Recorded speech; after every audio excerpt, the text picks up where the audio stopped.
Okay, well, we're going to try this again. I'm trying it the old way. I'm having some technical difficulties using XSplit. I guess it's not encoding other people's mic. It's just encoding mine. I'm not sure why that is. I've never experienced anything like that. So let me get this started. We're going to get some people in here. So if you're just watching this video after the fact, hang tight. We'll get this going.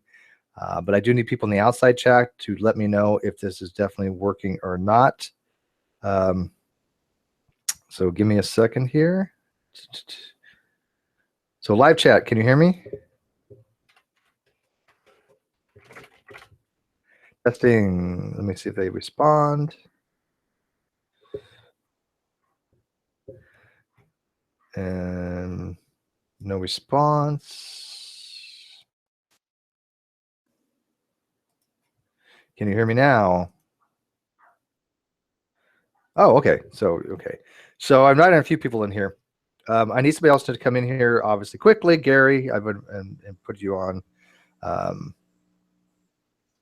Come in here and then let the outside chat determine whether they can hear people or not. So we'll go from there. Hey, Joe. Hey, speak, Joe. Speak. Hey, how's it Say going? Something. Tell me a joke. I'm super sick. I've been throwing up all day. I can't hear you. God damn it. One sec. There we go. Can you hear me? Yes, I can hear you now. Okay. I'm super sick. I've been throwing up all day. It sucks. Can you guys on the outside hear how sick Joe sounds? Because he sounds like a piece of shit right now. Okay, I feel like a piece of shit. They can hear you. Oh, so it is working. Okay, so technical problems have been alleviated. Great. Joe, I'm sorry you don't feel well. If you watch the trade chat though debate I had a couple days ago, like I'm just pure white the whole time. I was miserable. Right after that, I couldn't stop throwing up. Food poisoning is so terrible. Did you eat Subway in New York like Reds did? No. He got food poisoning from eating Subway in New York? Yeah. Like what kind? I don't know. Probably, I don't know.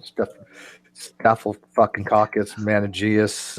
Which E. coli, one? I don't know. Whatever the hell it is. Like I know them by time intervals. There's like a 24-hour one, which I was hoping that.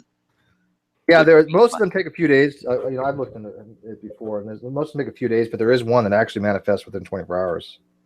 Well, like it then it goes away in 24 hours. Now, after you eat somebody, after you eat the stuff, within a day you get sick, and then it usually lasts about a day or so. But I've had food poisoning, and I was sick for like 2 days, 3 days. But it wasn't really food poisoning; it was actually water poisoning. It was from the water supply, but it's the same bacteria, from what I understand, or similar. Yeah, I think it was. I made an aioli sauce, and I think that maybe our fridge. Maybe I think it just went bad in the fridge. Yeah, matter of fact, I found some eggs in the refrigerator. I didn't know who they were because we got roommates here, and then I looked at the date, and they were from July 2016. I'm like, I'm gonna throw these away. I'm like 6-month eggs in the refrigerator. No, they usually last about a couple months. I don't think I would trust 6-month-old eggs. I mean, that's a good way to get salmonella, is it not? Yeah. Yeah. So, anyways, let's get on topic. I'm sorry you aren't feeling well, but I did want to talk about Tommy a little bit because this is the third time we've mentioned or tried to talk about Tommy, and we were having a dialogue and nobody was paying attention because nobody could hear us. So, anyways, it's just to sum up everything. I don't want to talk too much about Tommy because Tommy's back, but he's just doing the same trollish shit again. He's still promoting Lamarckism. He's still promoting this idea that use and disuse is acquired characteristics that is inheritable through the germline. And his argument now is prove me wrong. So he literally is fine with the definitive argument from ignorance. I'm like, look. If you want to show that Lamarckism is true, then you need to give evidence for it, and you need to show that it's true and give experimentation evidence for that, and then we can refute that. But you can't just say, well, here's my idea, therefore prove me wrong. That is the argument from ignorance, that you're going to accept claim X until somebody proves you wrong. Does he literally affirm Lamarckism? Yes. Yeah. Yes, absolutely. Like it's not just something that you can describe as pretty much Lamarckism. He goes, no, I think that Lamarck was right. Yeah, because I mean, I explained to him that there are things that are like Lamarckian-esque. We all happily say that gene transfer, or horizontal gene transfer, and epigenetics, and all that, do exhibit, Lamarckian-esque qualities. I'm fine with that. I think most people are, but his actually, he's falling all the way back to the original. This is consciousness. This is intelligence. This is a life force. This is by use and disuse. This, is going to destroy evolutionary theory. And so it's basically like, Tommy, you have no evidence to support your claims. You're wasting our time again. I really don't want to go down this path with you again because you have nothing. You've had nothing. Why bother? So, he's just posturing, going, oh, well, I love destroying your crappy theory. Well, you know what? Then win your Nobel. We don't care anymore, Tommy. You have nothing to say to anybody that's worth a shit because you've never demonstrated a goddamn thing. Yeah, you guys need to ask the deal breaker for all this stuff. It's like, what, given your hypothesis, what should we expect to see? What are predictions that are generated by your hypothesis? He would just say, well, that's up for you to, you have to figure that out. It shouldn't even, you can generate all manner of predictions from evolution, and then you can go back and forth on that. He's not even willing to engage in such a reasonable discussion. No, because like I said, he's full on gone to this troll mode where he doesn't think he has to give any evidence for anything. He just basically has to sit back and say, hey, okay, I accept, Lamarckianism over evolution, demonstrate that it's wrong. And he's citing papers that he's misreading, because these papers are talking about Lamarckianistic mechanisms such as HGT and prions and a few other things.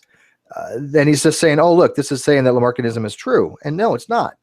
The main crux of Lamarckianism was that by use and disuse, those body parts and modifications would be passed on to future generations, along with a few other things, a little more of a woo-woo thing. There was some kind of vital force that was passed on. Neo-Lamarckianism gets rid of all that, right? And just says, oh, yes, there are things that are passed on that are not directly related to the nucleotide sequences. And there's no problem with that. We've known about these things for a while. But he's thinking that it's somehow a major blow to evolutionary theory, and it's not how it works. But I thought that's how evolution worked, where that heritable genes worked on the basis that if they're not conducive to the organism using them anymore, they were discarded. Right. Or, that's for Lamarckianism. No, it's not. It's evolution because, for example. No. It's Darwinism. Because, you mean you talking about atrophying or like vestigial organs? Or are you talking about passing on your germline? No, I mean all the way from small changes all the way to big ones. Like for example, if you know anything about the evolution of why did I just have a brain fart there? The one we give E, the one that comes out of Kenya, that one.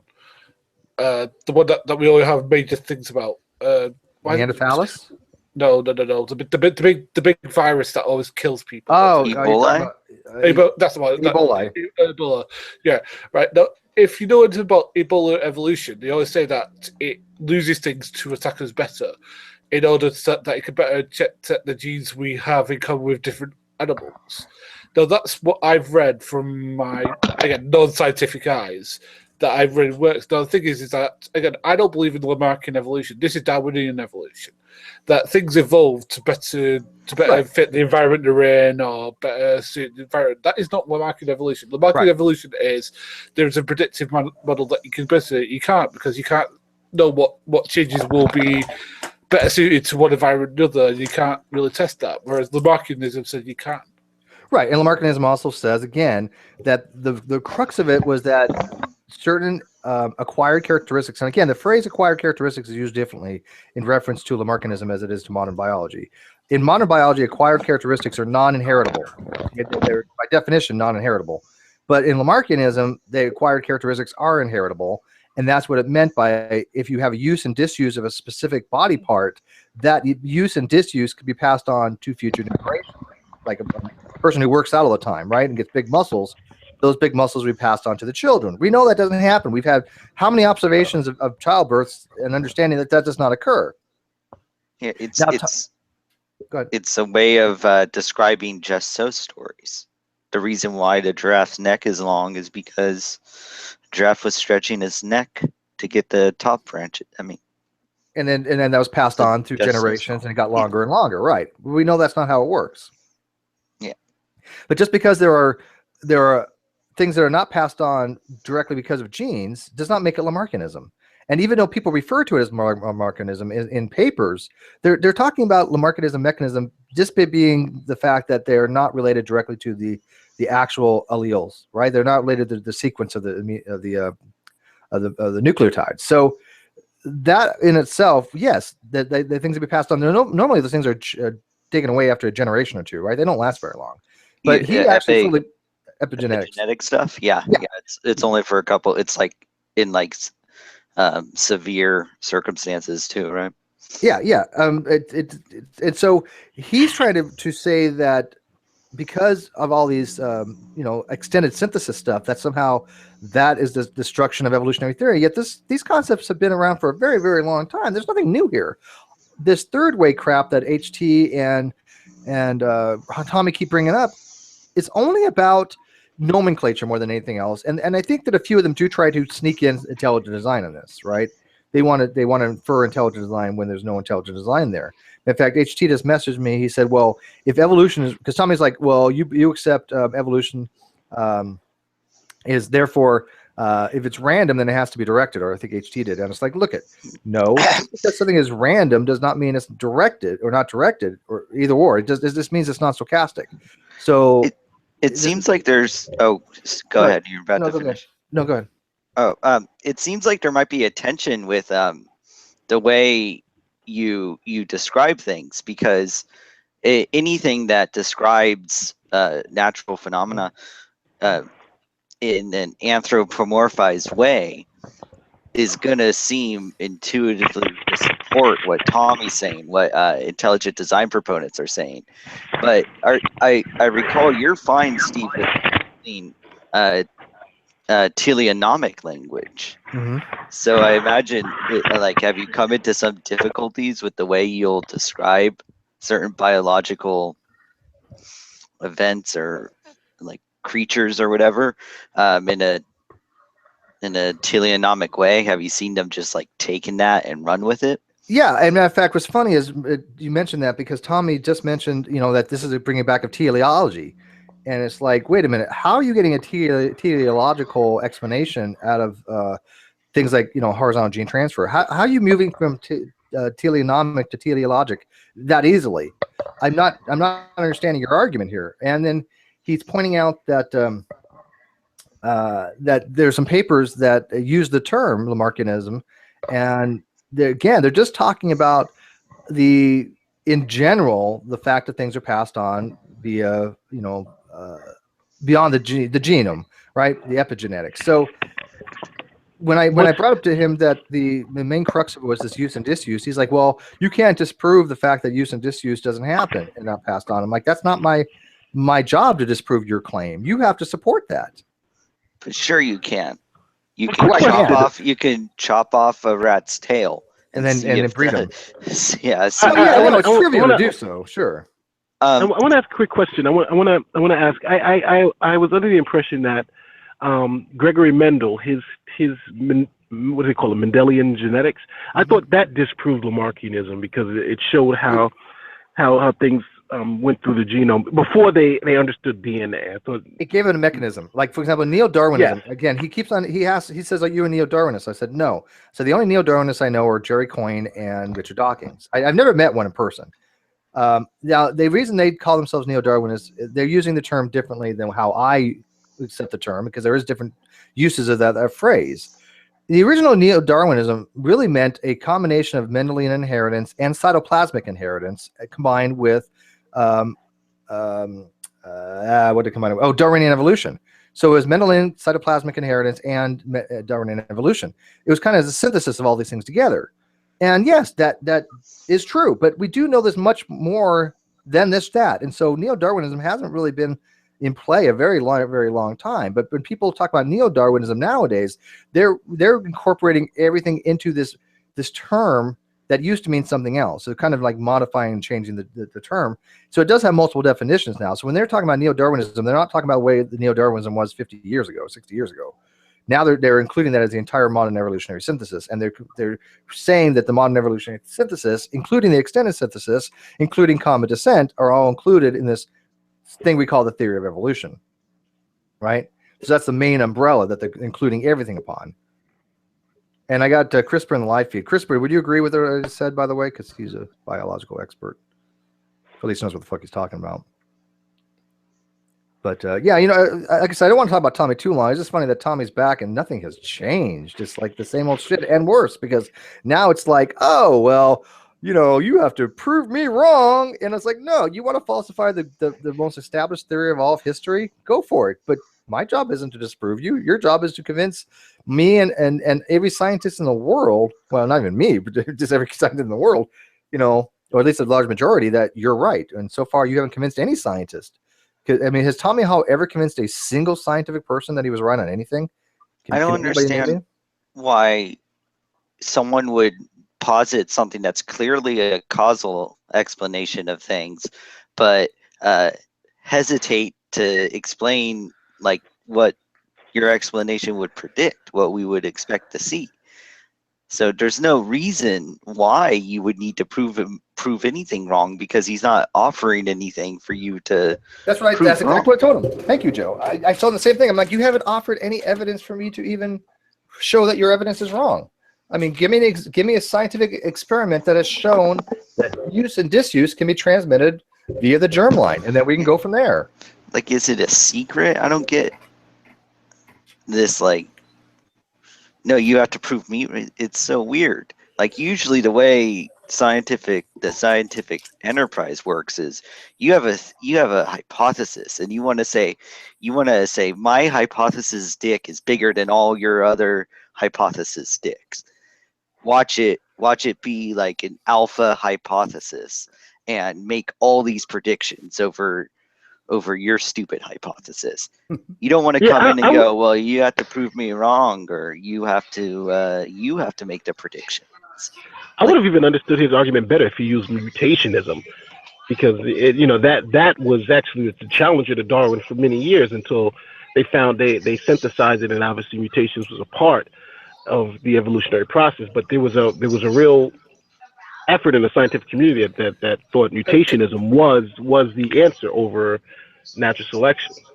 Yeah, a lot of people thought that it contradicted it. The other issue kind of is how is randomness like absolved through Lamarckian evolution? I don't see how he does away with that. Well, he conflates two different things, right? He doesn't understand there's a difference between random mutations, which, by the way, don't have to be random. There's nothing in science that says mutations must be random, but generally speaking, most mutations are random because we can't determine them, right? I mean, again, I've used the example of an ultraviolet wave comes into DNA and it breaks a bond and causes a dimer, what's called a pyrimidine dimer. How are you going to predict that mutation? Right? You can't do it. Can I just say something, right? The term random really annoys me. It isn't random. And so, can I ask a question, right? Sure. Random means non-stochastic. That's what okay. Right, but random means stochastic. I'm sorry. This is a question I want to ask, and it's about species. About transitional species. Uh-huh. Right, and the question is this: like, if we don't have fossils or something, how do we predict what that transitional species would look like? This isn't me being a troll. Is it just that we take maybe common traits between one animal and another, and then just make this is what you look at.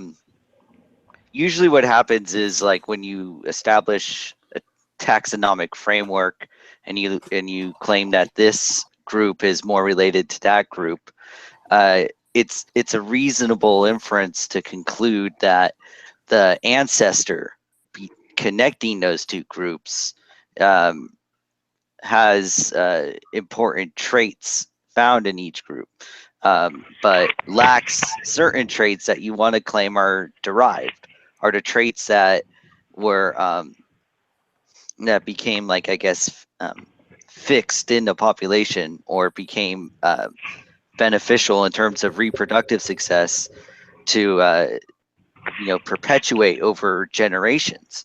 Those are derived traits. You want to say that there is an ancestor between these two different groups with different derived traits, and it's reasonable to infer a more generalized creature. And often, like, what they do is you'll find just a tooth. You'll find just a tooth, and you'll find it in the water. You'll find it in the ocean, right? So you go, okay, what has teeth that look like this and lives in the ocean? Well, it's this thing. And you go from there, you make like a reasonable inference. And oftentimes, like, this is a way you can predict something. Well, can I give a real? Yeah, go ahead. Just to give a real world example, tectonic, for instance. Yeah. Before they found tectonic, there was a prediction made. They said, okay, we understand that we expect the transition from water to land to have occurred at this time frame. So we're going to look at rocks of this particular time frame. It was like 300 million years ago. And they were saying in these rocks, we should see an animal that has some characteristics of fish, which is a fin, but some characteristics of four-legged creatures. And when they looked in the rocks of that particular age, they found an animal that fit that trait, that had all more or less the bones that we have in our hands as human beings, but they found it in a fin. So this was a prediction that they had made. They had gone, it wasn't just evolution. They used geology. They used a whole bunch of different scientific disciplines to be able to make this prediction, look for this animal, and find exactly what they predicted to be there. Right. That's and a great that's what I was point. saying about yeah, what Joe was saying was exactly what I was going to say. Using cladograms, using cladistics, you can say, okay, well, this particular group, has, fur. This one has feathers. This one has, eggs with a hard shell. This one has ambiotic eggs. So you don't find, in a cladogram, you only see certain progressions, right? You never see something that, for example, you don't see eggs with hard shell back before there was even an ambiotic egg, right? You just don't see it, because it was developed afterwards. So when you're looking at, as MP said, the geological timescale, you say, okay, where do I want to find this particular organism that has these particular traits on this particular part of the cladiogram, and what rock level, layer do I try to find this in? So there's a consilience between all these different things. That's how they found Tiktaalik. Was it in Nova Scotia, if I remember correctly? I believe Something so, like that. actually. I mean, Yeah. Tiktaalik was posited, like the concept of such a creature was posited in like the 1800s. There's another example. I think it's a mathematician, evolutionary, like game theorist or something.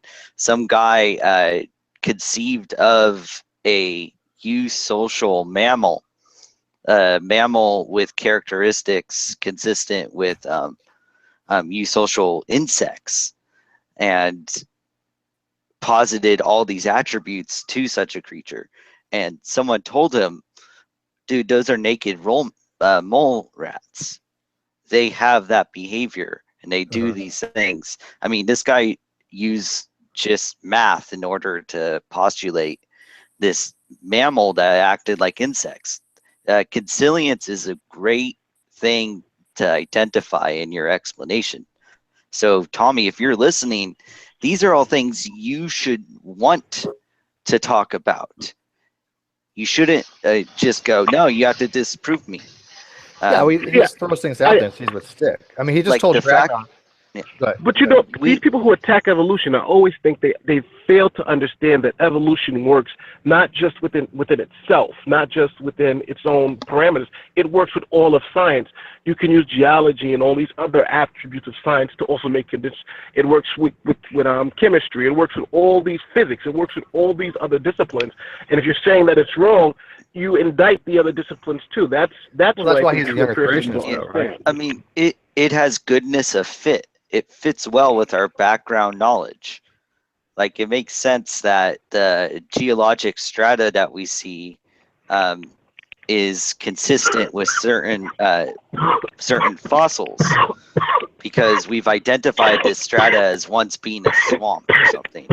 And so Yeah, multiple. You down on this? see there's all these swampy animals, then it's not crazy to posit, like, to expect to see fossils of like similar swampy animals in this geologic strata.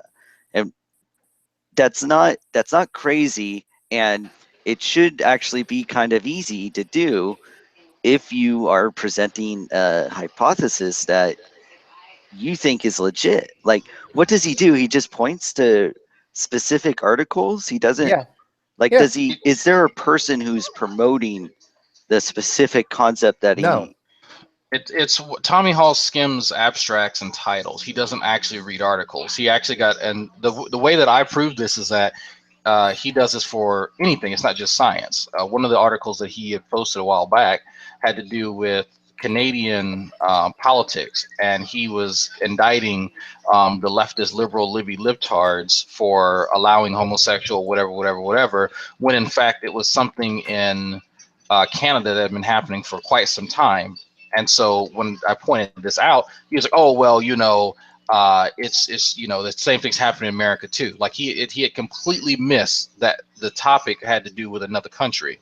So Tommy he'll latch on to whatever seems to agree concerning himself with the details. And what was he talking? He basically was saying he's never defended the full Lamarckian theory, and then he goes on to defend Lamarckism theory.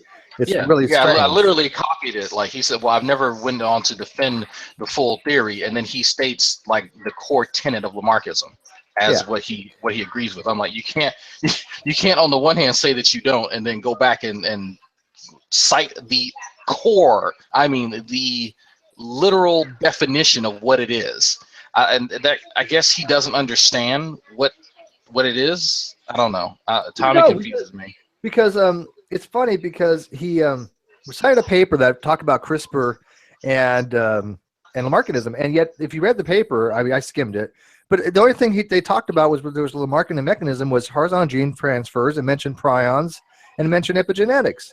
It didn't have anything to do with use and disuse, which was the core thing of Lamarckism, which I sent him a comparative chart between Lamarckism and neo-Lamarckism. He didn't read it. Showing the differences, and there's four major differences pointed out. And I was like, nowhere in that paper did it mention any of the four things of the primary Lamarckism concepts. It didn't mention any of them.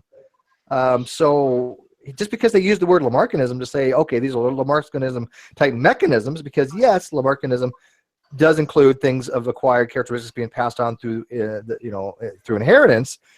That doesn't make it Lamarckism, though. That's just one small aspect of his entire theory, which was based upon the use and disuse of body parts. Lamarck got some things right. Sure. Like, he got some things right, and science is like, we'll keep that stuff because it still works.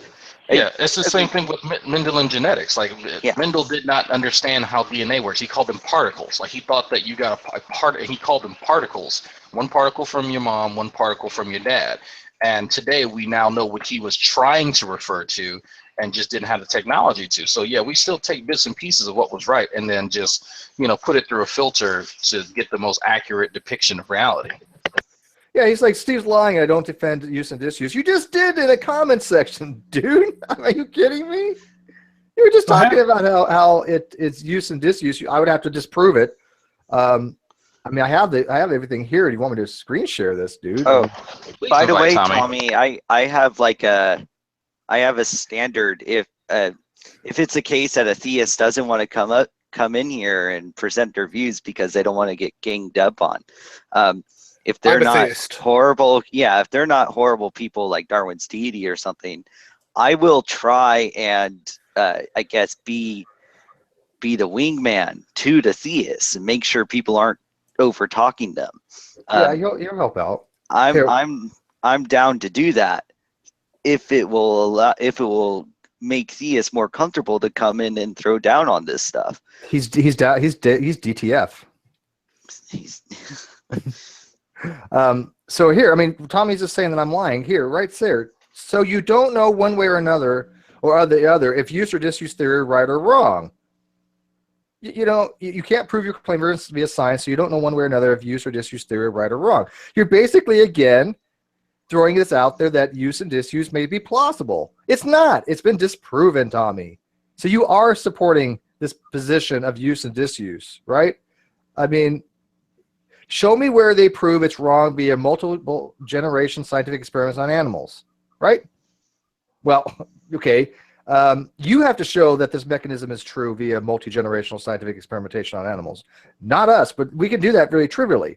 We can show that by use and disuse, it has not gone through the germ line. And you're saying, oh, well, prove me wrong. So, you know, Tommy Hall, again, is lying through his teeth and then saying that everybody else is lying. I don't get how he thinks he can get away with that when we have the record. Well, that's one of the reasons why I had spoke with Tommy a while ago, and I told him I think it would benefit if you took like a rudimentary biology course, because he really doesn't understand why scientists conduct experiments, like the focus of experiment. He doesn't understand the scientific method, and so when he poses these challenges like that, he's just doing it because he thinks it's a smoke screen from answering a question, and so he'll contrive something like that and then just throw in like peer review, multiple scientists, something, you know, because he thinks it sounds cool. And, you know, once you ask him to like elucidate what he means and the expectations and the null hypothesis, he has no fucking clue. Yeah, Tommy says he can't get in, which is bullshit, because Tommy has SAC accounts. He can get in if he wanted to. Wait, somebody blocked him? I have no idea. I don't have him blocked. Or is he ringing the doorbell and you're not answering it? I'm not using the that Hangout. I'm using my own channel right now because of technical problems. You might want to let Shadow know then if something's going on with that. No, I think it has to do with my XSplit. Oh, okay. But that was weird that they could hear me and they couldn't hear you guys. How often does that happen? You had the ghost of True. He just came through and muted everyone. Yeah. Joe, you do know I'm a theist, right? Yeah.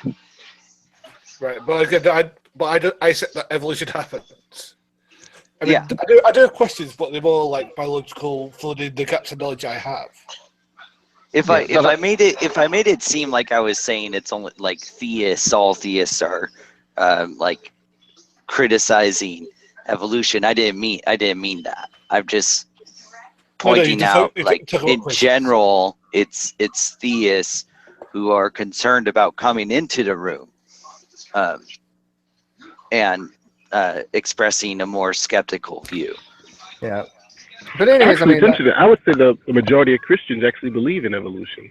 You know, they believe it to be true. We're talking about a minority position. Yeah, but there are people like I get messages. I got a message the other day saying evolution is not scientifically testable, experimental, or repeatable. I'm like, there are people out there that don't understand even the most rudimentary of concepts. Okay, so you can't just say that that creationists accept evolution, because no, a lot of them don't. Still, a lot of them don't even accept that evolution happens daily. They don't know what it means. No, I've never run across somebody who doesn't accept it that fully understood it. True. Like there's always been some type of misunderstanding, and sometimes it's sometimes they've been misinformed. I know a young woman who from around kind of where I used to live in Louisiana, whose biology teacher moonlighted as a pastor, and he took that time to like proselytize and not teach biology. And then flat out told people that, he was going to preach what he thought was right and not what, the curriculum was. So I have to kind of keep that in mind when I'm talking to certain folks. But I know when I'm talking to Tommy is just intentionally dense, because he's been told for the last 2.5 to 3 years that the stuff that he's saying is demonstrably fucking false. And I guess H2 Wicks, I guess you have Tommy blocked. Please unblock Tommy, because I need some entertainment tonight. Hello? I can't wait for him to teach me something. HT Wicks, Hello? He says you haven't blocked. Hello? Hello? Hello? Yeah, I hear you. Hey, Steve. I'm new to this thing, so I don't think I should have anybody blocked. This is my second week in this hangout. Yeah, I don't think you would either, to be honest with you. I don't even know how to block people, to tell the truth. Yeah, I don't think you would block Tommy. It doesn't make any sense. Well, yeah, actually, because I'm on Tommy's side. The reason that I wanted to come into this hangout was to hear Tommy debate Steve, because I actually agree with Tommy. Well, we don't debate. We discuss, and basically Tommy gets his ass handed to him every time we have a discussion. I mean, We don't debate, we discuss, and he gets his ass hit. So you don't debate, you just call it a discussion. Right. But it concludes as if With you an ass were kicking. debating. Something But like that. Yeah, it's basically a discussion of me explaining to him why he's wrong and Tommy him gets throwing out educated. bullshit. Say Yeah. that. Tommy, anytime someone's having a discussion with Tommy makes an assertion. It's way the fuck off in left field. He gets educated on it. He stirs around in his chair for 10 minutes, and then he repeats the same thing over again. Right. That's what he's done for years. I mean, we're talking literally years. And yes, I make minor errors, but he is practically wrong. I mean, he's just so potato wrong. It's not even funny. So, I mean, and I'm happy that I make mistakes because that's how I learn. I'm not a biologist, so I can stand to be corrected, and I don't take it offensively at all. If I say something incorrect, I expect my biological friends to say, hey, I don't think that's correct. I would expect no less. But I sure know a hell of a lot more than Tommy has ever had because I actually took college biology. how would the HT look to see if he has somebody blocked? Well, first of all, why do you refer to yourself in the third person? It's so annoying. I'm not going to stop you. It's your thing, but just let you know it is annoying. You have to go to his webpage, and then you have to see if it comes up as red, blocked. Holy guacamole! So I have to go to Tommy's webpage. Yeah. Holy guacamole! I can give you his webpage. So It's madness. It's But what madness, I tell you, madness. So okay, let me just go to the debate community back again. Would that take me to his webpage? Yeah, it should. Okay, I'll just click on Tommy, and then see if I can. But like I said, I shouldn't have him blocked because I don't think I've ever. No, you shouldn't. Went I to don't his- know why you would either. But I'm going to give you his webpage in a second. I have him in my circle, so I know I don't have him blocked. So here I'm putting in the outside feed. That's Tommy's page, and I'm putting it in the live feed. That's Tommy's page, and I'll actually put it in the internal. So the chat. So that's Tommy's page. Okay. But I mean, Tommy has socks, so I mean it's absurd to say he can't get in. So, but I mean, until you guys figure it out, I mean, what is it you're agreeing with Tommy with? Do you think that Lamarckism is true that by the use and disuse of a body part that is passed on via the germline? Because that was the explanation for why giraffes had a long neck, right? Okay, I'm not sure if this is his webpage, but I went to that place that like where you could view his. It's not really his webpage, but like when you click on his little. I put it. I Yes, gave you like a this link. Google Plus page. I gave That's you what I his mean. Google. So it's his Google Plus page. Yeah. Yeah, it just opens it up normally. It doesn't. I don't see him as like. Right, but does it say anything weird. blocked? Does it say friends? No, Two no. circles? How many circles does it say? No, it just says Tommy Add? Hall, 569 followers, about, follow, and that's it. But there's nothing. Yeah, there you go. Yeah, you don't have them blocked. If it says follow, you don't have them blocked. All right, now what was the question again? Oh, Lamarckism dealt with the fact that there was some vital forces that was used to take use and disuse of organs and body parts and transfer them via the germline to offspring. Okay, so basically, if a giraffe was reaching its neck up to the higher trees, right, over a period of time, it stretched more because it needed to eat. It had an inner need to eat and reach those high branches. So its offspring would have a longer neck. So over a period of time, generationally, the necks would continue to get longer. That was Lamarckism. That is not true. That is not how it works. Okay, I could see It was that. almost like evolution was happening at a conscious level, or maybe subconscious. Yes. I think that's Tommy's thing. He's trying to say that, mentally, animals and humans or whatever can, by their Yes, that's mind or exactly whatever, true. It was an change their descendants or something, or cause changes. Yes, it was a conscious decision in the animal that was a need to stretch the neck in order to reach the higher branches. Exactly. Okay, I think I could see where the problem is. You're being real specific, like talking about organs and body parts. And from some of the information on Lamarckism, that you are correct that doesn't occur. But what Tommy was saying, that Lamarckism in general is just the inheritance of acquired characteristics. But that's not what it is in general. That's the whole point. That's what Tommy keeps getting wrong. He takes the core of this concept, the core of this quote unquote theory, and dismisses the root theory and just takes the tertiary things of the theory. Those tertiary things, as Joe said, Lamarck got right. Nobody disagreed with those things. The fact that things can be acquired over a period of over generations that are not from the the nucleotide sequences, we know that, but they generally go away. Okay, that's not been something in question.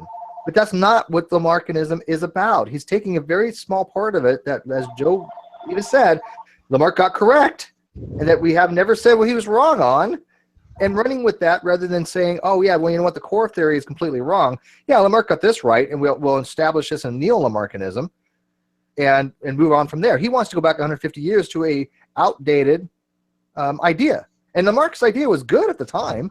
I mean, he had his reasons for it. Luckily, he was way off base.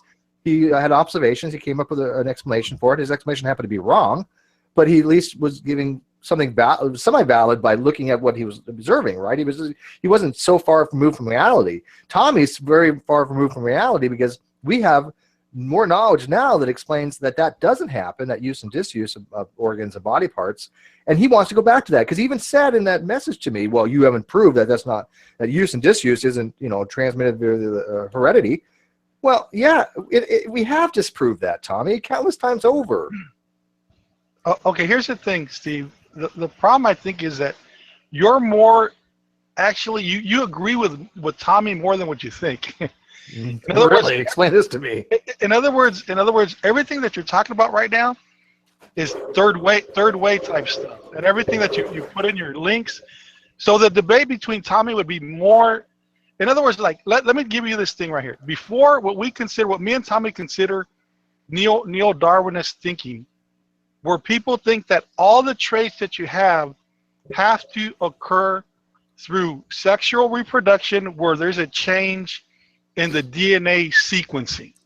And so what he's saying that there's like, it's called epigenetics now, but there's things that actually you could acquire traits that are not specifically related to changes in your specific chromosomes. Now, he's not a biologist or anything, but here's what you're saying, and this is the problem. In old Darwinian, right? In the old term neo-Darwinism, you would be right, but people use the term neo-Darwinism now to include epigenetics. Okay, but years and years and years and years ago, when neo-Darwinism just meant Mendelian and cytoplasmic inheritance combined with Darwinian evolutionary mechanisms, then you probably would have a case. You would have been like, you know what, we have epigenetics, and therefore we have to somehow incorporate it in this. Well, neo-Darwinism has kind of incorporated that already, right? And through the extended synthesis. But a lot of people don't like that. They don't like the fact that neo-Darwinism has been incorporating that, and they want to change it to something else. And I get that. And I don't like the fact that the neo-Darwinist has incorporated. I think that they're using the term differently, and I think that it requires a new term. But the new term is something that's already been around for a very long time. We call it the modern evolutionary synthesis. Okay, so the modern evolutionary synthesis is what we go by. But a lot of people call neo-Darwin. Wait, one second. A lot of people call modern evolutionary synthesis neo-Darwinism, but only in the newer neo-Darwinism. The older one, it wouldn't have been applicable. So we already have something that we all agree upon called the modern evolutionary synthesis that includes epigenetics, includes these non-genetic inheritances, all these acquired characteristics that can pass to the germline. We all agree upon that. So what's the problem?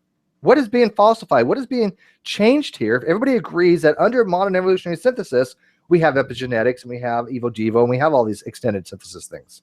Where's the problem there? That would be the extended synthesis. The modern synthesis, the modern evolutionary synthesis was the one that's what they called the thing that was agreed upon in the 1940s. But right. But here's the thing. Since you agree with all that, that's. But do you understand that the modern you're a third way.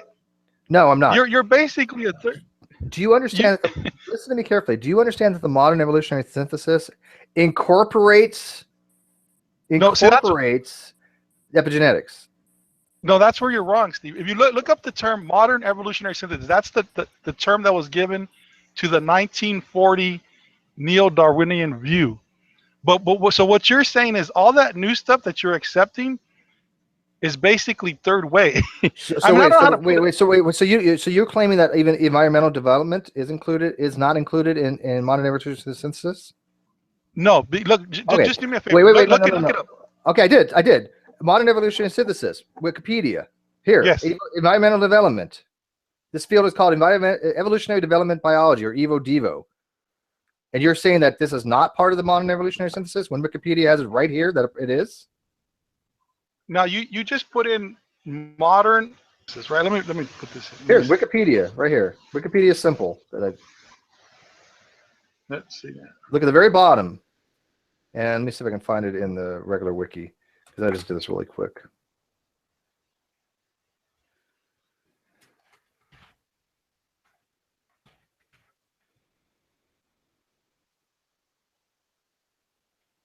I mean, is the issue over the label or what's currently accepted in science? What's currently accepted as science and modern evolutionary synthesis combined with common descent, that is the theory of evolution. Theory of evolution is defined literally as modern evolutionary synthesis combined with common descent, and that all includes the extended synthesis. It all includes epigenetics, and all includes evo-devo. I mean, I'm not sure how one would separate epigenetics from changes that would occur within an organism because it affects the population. So why would it not be considered? I don't know. I don't see how you would do it either. I mean, all I could say, Steve, is just research a little bit more modern evolutionary synthesis, and you'll see Tommy's point that back then. Dude, I've researched this. I just literally took a class on this. Like literally just took a class on this. I'm trying to figure out what point is he trying to make that somehow flies in the face of what is actually taught in academia. Right. Like I'm genuinely curious what he's saying is somehow unique, other than him misunderstanding what is accepted in the current literature. Yeah. Hey, right here, the extended evolutionary synthesis is a set of extensions of the earlier modern synthesis of evolutionary biology. It took place between 1918 and 1942. So the extended evolutionary synthesis has been around since 1942. No, that should be that they're talking about. The extended one is bringing in the modern evolutionary synthesis is the one that was established in 1940s. The extended one included the extended. I mean, I'm reading it right here, my friend. You can go check it out here. Here, extended evolutionary synthesis, Wikipedia, 1942. Yeah, the extended includes the modern. Yes. So you see what I'm saying? And it also the extended includes the modern. No, the modern excludes the extended because they're extended inside the modern. Yes, because the first extended one of the earlier extensions after 1942 was punctuated equilibrium by Stephen Jay Gould, right? And Niles Eldredge. That was in the 80s. Okay, that concept of punctuated equilibrium or gradualism was part of the extended evolutionary synthesis, which is part of the modern evolutionary synthesis. It's modern. Get it? I think it's just a definitional. We're just having a. Well, that's why I kept explaining to you. That's why I don't think it's a rational argument. Drag asked a great question. Let's get back to it. Okay, what is the question? What are you and Tommy arguing that's not taught in college or in academics? How do we put this? Let's go back. This is what we'll do. This is what we'll do, Steve. Biologists like Coyne and Dawkins. Mm-hmm. Let me just put it to you. What is Jerry Coyne's? You posted the link yourself. What is Jerry Coyne's beef with James Shapiro? Answer to his question first. What is Jerry Coyne and Dawkins, who both label themselves as neo-Darwinists, what are they suggesting that is not already taught in academics? What do you are suggesting? What do you want to change? No. See, people like that, they give short shrift to all the new ideas. You're not answering my question, Wicks. I don't care what are they promoting that not is taught in academics? What do they want to change? What do you want to change in academics? What are they promoting? Yeah, what are they saying that's different than what's actually taught? No. See, they don't believe in like the power of symbiogenesis. They think it's just like a outlier. The Lamarckism, epigenetics are just outliers. Do you have any evidence to support that Coyne and or Dawkins does not accept symbiogenesis or endosymbiotic theory? I mean, seriously. Okay. Show me one source where they deny symbiogenesis. They consider them outsources, but you posted the link yourself. No. You said they don't accept them. Did you not? No. Okay. I'll rephrase that. Okay. They see them as outliers. They're still selfish gene people. What does that mean, though? Everything they want everything relegated to genes. Does symbiogenesis happen or not? Does it happen? Or has it happened? Yes. Okay, so we all accept symbiogenesis, right? Mitochondrial, chloroplast, those are all things that were because of endosymbiotics, right? See, but this is the problem. Okay, You are more wait. accepting. Wait. Show No, me okay. show me a biologist that doesn't accept endosymbiotic theory. Okay, here's And the thing. let's talk about that particular Richard biologist. Dawkins will say something like, "It happens, but it's an outlier." They're not accepting the new. They're like old school. They want everything. Let me just put it this way. He's 20, 30 years out of date, but that's not my question. Wicks, I'm not going to let you get away from this. No, Does okay, he accept symbiogenesis? Yes or no? Does he accept it? That it has happened? Yes, but Okay. here's the problem. How does H put this? But as an out, he thinks that all these new ideas are just outliers or What do you mean outliers. by new idea? Symbiogenesis has been around since the 60s. Lynn Margulis Exactly. was pushing that back in the 60s. This is the problem. They are all old ideas. Okay, hang on a second, y'all. I want to throw something in real quick. Okay, even if what he's saying is right about Dawkins and these other people, does that affect what we actually know, updated stuff? What does that have to do with it? What does this change? That's the whole point of Drag's question. You have not yet to answer. What needs to be changed in the way this is being taught in school? The whole thing, this argument or whatever discussion is hinging on what Dawkins said or this coin said. You know, what about all these thousands of other scientists that are up to date and modern and already? Oh, sorry. That's why I think maybe we should change. We should talk about something else, Steve, because I think that we're more in line with. You're more in line. Let me just put it this way: you're more in line with us than what you think, and so that way, there's not going to be any debate because you already accept. You accept epigenetics. You accept symbiogenesis. You accept Well, let me think of something else. What else is there? There's another thing. I mean, whatever quote unquote new concepts we're talking about. I mean, it rests on the body of work in the field. I don't take cues from Dawkins. I don't take cues from Coyne. I take cues from people who are currently in the field doing the work. I could care less what he says. I mean, he can be a crotchety old man for all I care. Yeah, I don't see how this is significant. Yeah, I mean, Dawkins is more of a he's more of a a figurehead anymore. But I mean, guys, who cares what they have to say as far as the overall thing of biology? My question stands, or actually Drag's question stands, we have not got back to, we have not answered it. What needs to be changed the way things are taught? And that's your question, right, Drag? Okay, but let me just put it to this way. Basically, the HT says, now here's the thing. What the HT and Tommy think is being taught right now is just natural selection, random mutation, and that's evolution. Now, No, that's not being taught. No, wait. that's What not. course? I can What tell you course from teaches? personal experience, that's not what was just taught. What course teaches Okay. that? HT. I mean, Dragnot's taking these courses right now, and I took them 20 years ago. So, explain to us what course. Give me the college level course that teaches that. Well, let the HT answer your question with a question. So you're saying that evolution is not random mutation and natural selection? I am saying that evolution is a change of allelic frequency that's brought on by natural selection and mutations. You have to have those things first. You have to have a change of allelic frequency to have evolution. Do you not? Yeah. Or change inheritable traits. Okay, so it's not just mutation. There are other things involved. There's genetic drift, right? There's migration. There's, as you even pointed out, epigenetics. There's a lot of factors that go into what causes evolution to occur. There's environment, sexual selection, selective pressure, sexual selection. Well, exactly. So that's why we have to change the subject, because you guys agree. We actually agree more than. Well, no, we don't agree. You do. You just. HT, you just threw out something that was complete bullshit, and we asked you what course teaches this the way you're describing it, and you weren't able to give us a course. That's the standard definition of evolution. Every course. No, it's not. No, it's not. Evolution is defined as a change of allelic frequency in a given population of species from one generation to the next. It mentions nothing about mutations. It mentions nothing about about natural selection.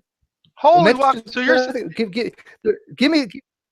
so What? you're saying that no evolutionary course talks about natural selection? Hey, Dragon. No, the definition of evolution only requires a change of allelic frequency. Do you understand the difference there? Yeah, but how does that come Natural selection is about? how these is one process. Adaptation by natural selection is a process. Yeah, but that's how It's you an get the evolutionary change. process. That's how you get the change in allele frequency, right? That's what the evolution That's is. how you get the change of allelic frequency in population. Yes. Yeah, But okay. evolution is just the change. All right. How so that change comes about are these other processes, right? But evolution is Yeah, I just the change. So what needs to be changed in these things? What again? You've not demonstrated what needs to be changed in any of these college level courses. What is drag learning in his college course that's wrong so far? No, if everything. See, it seems like I guess everything. Let me just put it to you this way. Take a look at my screen. Hardy Weinberg for the change in allele frequency. P squared plus what is it? Oh my God, what is it? P squared plus PQ plus Q squared equals 1. Is that what it is? Is that the Hardy Weinberg? Is it P squared plus? It should be the God, the 5 assumptions. Yeah, no, I know. I remember the assumptions too, but I'm actually the actual equation. I'm trying to recall off the top of my head. It's P. It's oh my God, what is the equation? P squared. It's P squared killing me, bro. plus 2 plus P 2. squared. Yeah. PQ plus Q squared equals 1. Right, because it's a binomial expansion. Because it's P plus Q squared. Right, and you use the population of those that contain whatever recessive trait to find all the other shit, all the other traits. Sorry, gotta get my son something to eat. So if you want to see what's being taught, like I still have all my PowerPoints here. So please tell me, where, like I'm confused. Now, is this population genetics right here? This is a bit of this is the theoretically best. Yes, this is the population genetics. This is how a frequency of an allele would be in a population. P represents the one allele. Q is another. P squared is the frequency of the P is I think dominant, if I'm not mistaken. I got to go back to it. No, well, the formula cool. P squared plus population genetics is cool. Let me just ask you this, Steve. Maybe because I think that when you looked at the website for the third way, what particular issue did you have with it? The new ideas. It seems like every idea in the third way, you just agree with them all. Because they're trying to just relabel things as politics, not biology. They're just basically trying to draw a wedge in biology, saying, "Hey, there's controversy here," when there's no controversy except for naming shit. Okay, so you agree with all those new? So I mean, there's no debate. I guess we're going to talk about something different because what specific concept are you asking about? No biologist disagrees with epigenetics and horizontal gene transfer. So then, why do we have to have conferences like the Altenberg 16, the extended evolutionary system? Politics. Okay, so then if it's just politics and everybody's on board, then there's nothing because if we all agree on the same thing, then what are we going to debate? Well, so I don't know what we're agreeing and disagreeing on if you don't understand what we're saying. You have yet to tell us what in the third way that disagrees or agrees with what actually being taught in biology. What are they saying in the third way that I'm missing? Besides the fact that they just want to rename things for a political agenda to try to just slip in intelligent design. Basically, what they're saying is that too much credence is given to the old. Everything is genetics. Everything is random mutation and natural selection. But that's not what it is. We've just explained to you. So then you agree with them. So I mean, there's nothing to debate. And if you agree with that idea, so I don't know what to tell you. Because Wicks, the idea is wrong. They're doing a false. They're throwing in a false straw man. They're basically saying this is what is being taught when it's not. There's no argument because what they're arguing is completely wrong. They're arguing something that's not the case. It hasn't been that way since Darwin. Nobody takes a biology course and learns that it's just mutations and natural selection. Do you get that? Okay, well that's what they seem to be saying. So I might be, I don't know. And it seems to me that, man, it just seems so weird that we're actually agreeing. So there's no debate here. There's no debate among biologists on this. No. Can you find me any biologist doesn't accept endosymbiosis or doesn't accept endosymbiosis or epigenetics is part of the modern synthesis. Find me one. I mean, Fiona's in the live There's feed. a Does she a know web of any? called Homage to Darwin. It's Homage to Darwin. Lynn Margolis is in there. Dennis Noble's on there. Richard Dawkins is on there. If you go to the third part, it's called Homage to Darwin. There's 3 parts. On the third part, it seems that Dawkins is once again just really focusing in on the random mutation, natural selection. I think the other scientists are Because saying that's no. what Darwinism focused on. Darwinism is wrong. You do understand this, right? Nobody is a Darwinist. But then you agree. So they actually cannot debate you if you agree with the third way. But we don't. No, I don't agree with the third way because they're promoting misinformation by saying there's something wrong with their system, and there's nothing wrong with the system. They're misunderstanding the system. Oh, okay. Forget that. You agree with epigenetics. You agree Yes. with symbiogenesis. You Yes, agree of with course. horizontal gene transfer. You agree with hybridization. Okay, Yes. so then Who we agree. doesn't? So What name a biologist that doesn't?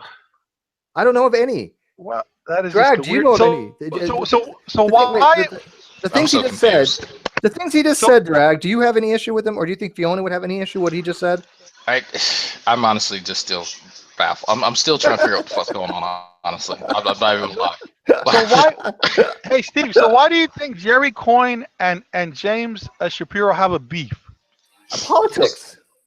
They're Okay, old and so it's just crotchety, politics. and they want their pet ideas promoted. Like, Okay. I Well, don't, then I mean, I don't see there's any no other debate. reason. I like Jerry Coyne, but he's not one of my favorite. But I mean, I think it's politics. But I mean, if you want me to get a hold of him and have him No, come no. on and explain, I will Just- get in touch with No, him. just read the link. Like, just read that post where him and James Shapiro are going back and forth at each other.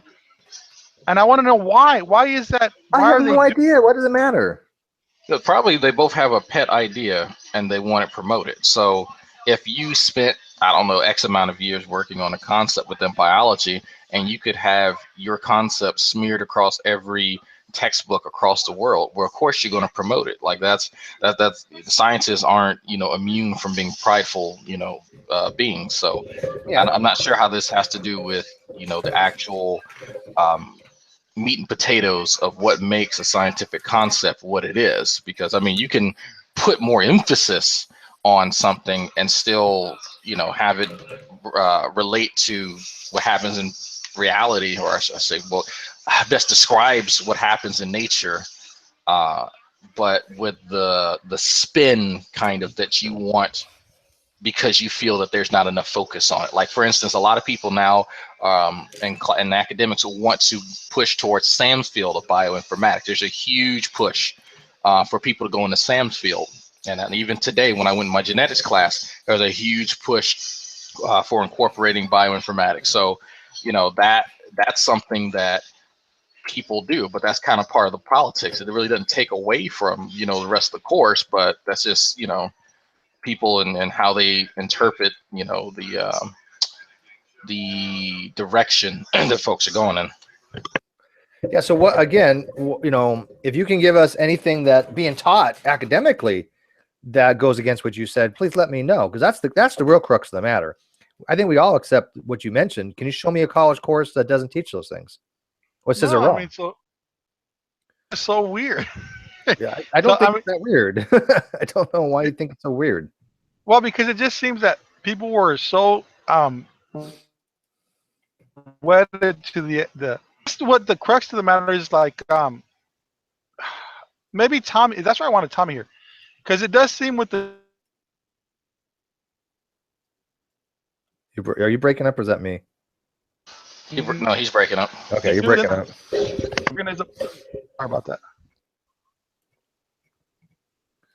I'll try one more time. It seems like it's random, and it seems that the organism itself is able to rearrange on its own.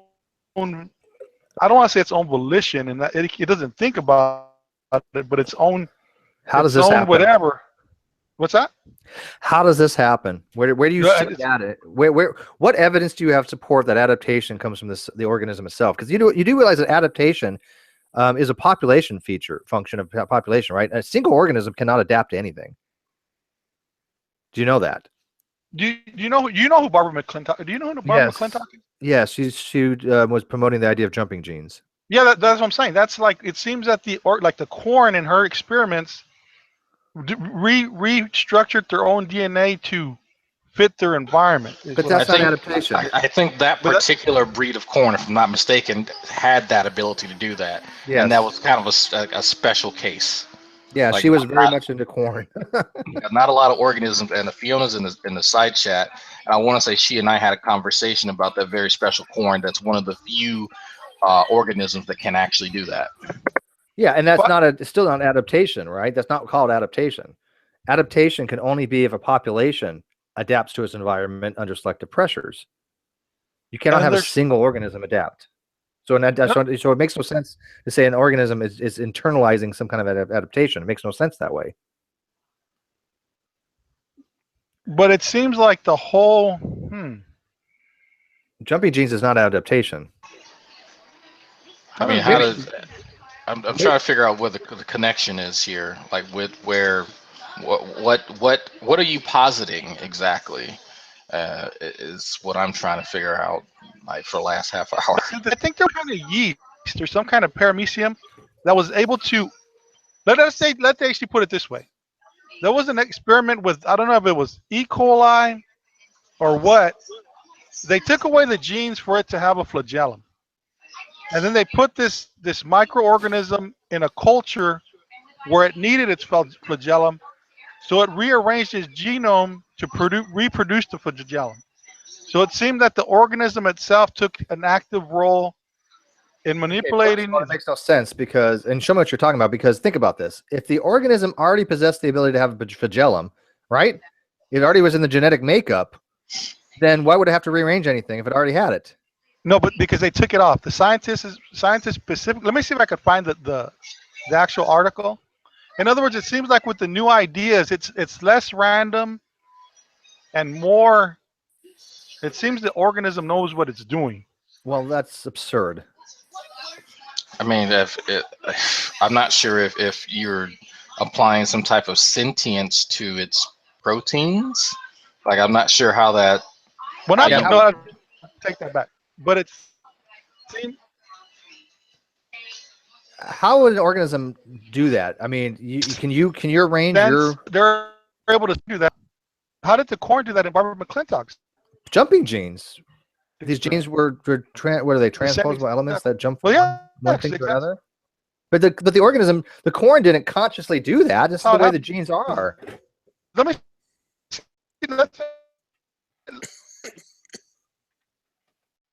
He's breaking up so bad. Is my voice working now? Yes. Yeah, we can hear you. Okay, well, the reason I asked about epigenetics is because the reason I asked about his definition of epigenetics, he said, "Oh, y'all agree with me and this and that and the other thing," and I'm going, "Well, wait a minute. Let's hear his definition of epigenetics and see if it lines up with what we actually know epigenetics to be." And it's not lining up, apparently. He's saying we agree, but we don't. Yeah, well, we don't agree because he's invoking Tommy's nonsensical organism because its own changing of internal things on its own conscious level. Yeah, I was kind of there's no evidence for that. There's no evidence for that whatsoever.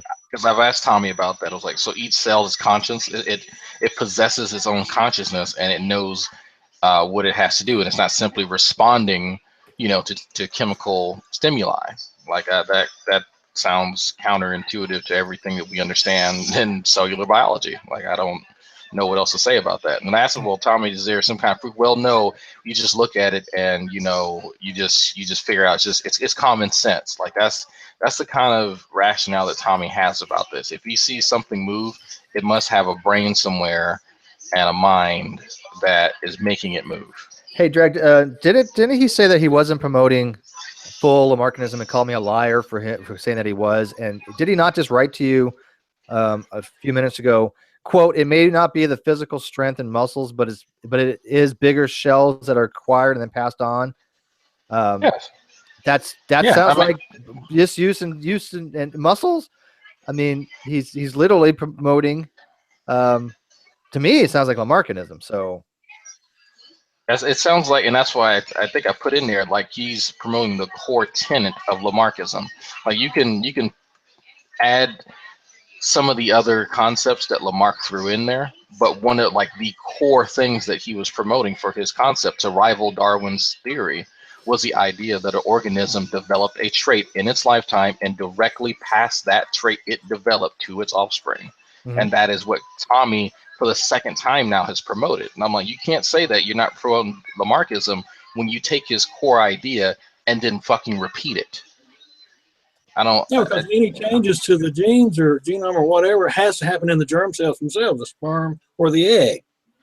You know, whatever happens in the other cells, that's not going to affect the sperm and the egg.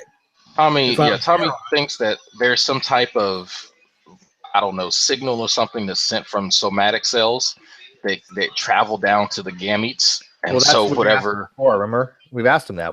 How does that happen?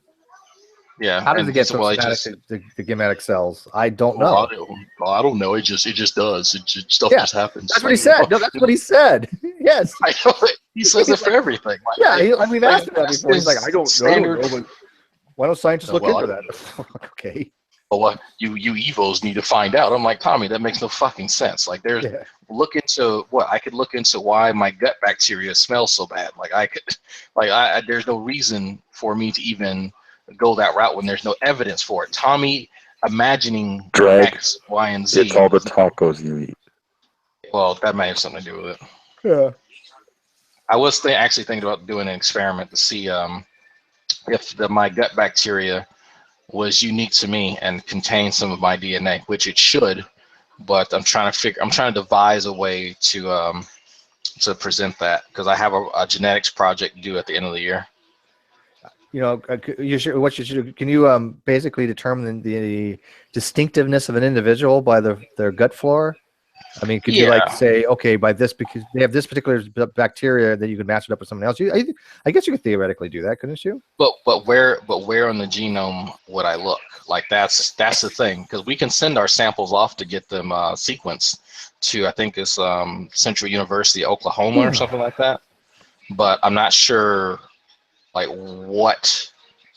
on the genome I'm looking for. So I was thinking about getting with CRISPR or Sam and asking them for ideas.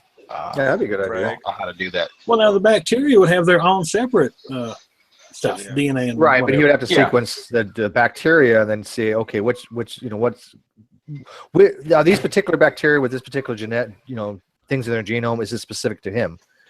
Yes, and because Fiona and I were talking about this because Greg, what's up? There's only one little problem I'm seeing with what you're suggesting. One, there's a lot of gut bacteria, and of that gut bacteria that we do know of, it's a very small amount. There are some that are so small we can't really even count them or study them. Well, that's where you make cultures of them, couldn't you?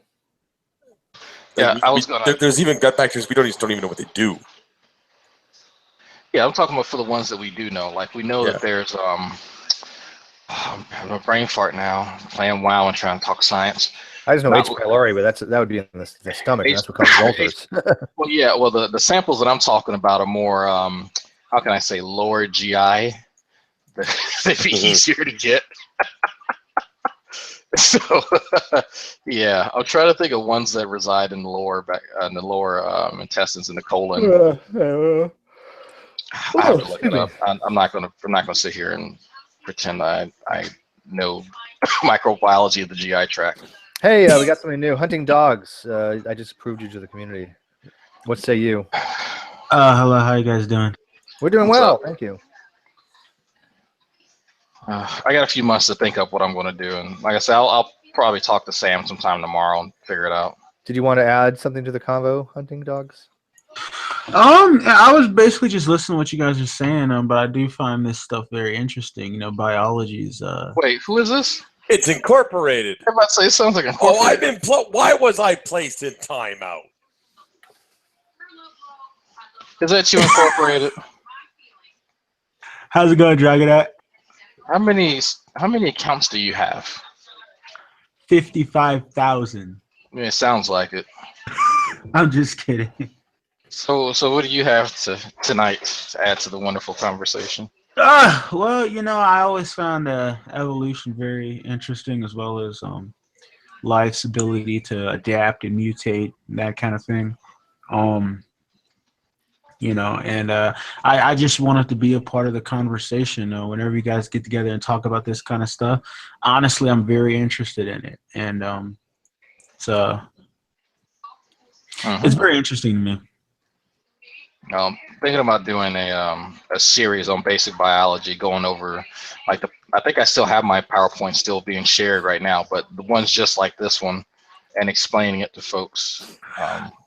Okay, cool. But if I could ask Dragonaut, what do you think of the way bumblebees fly? Because I've heard that's another great mystery of biology.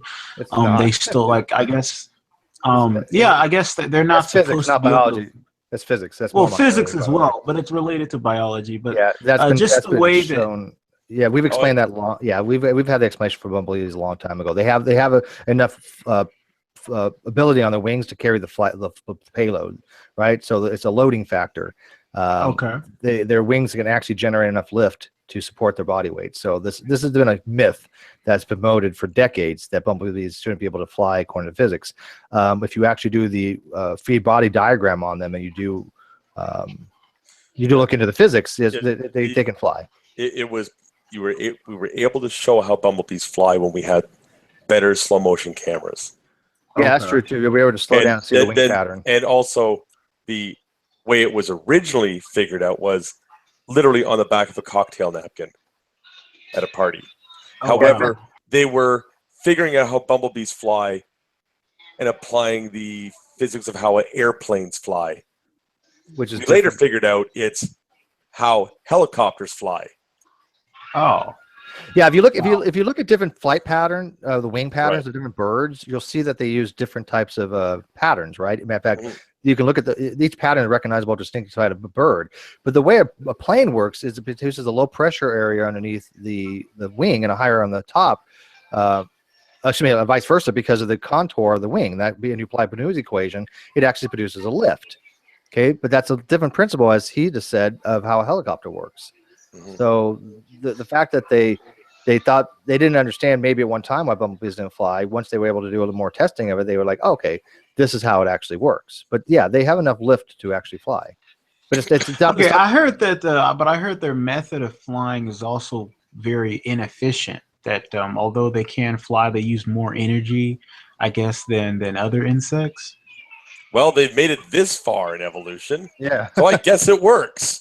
Yeah. Well, there's a study of how efficient an organism can consume nutrients compared to its ability to actually go and forage for it.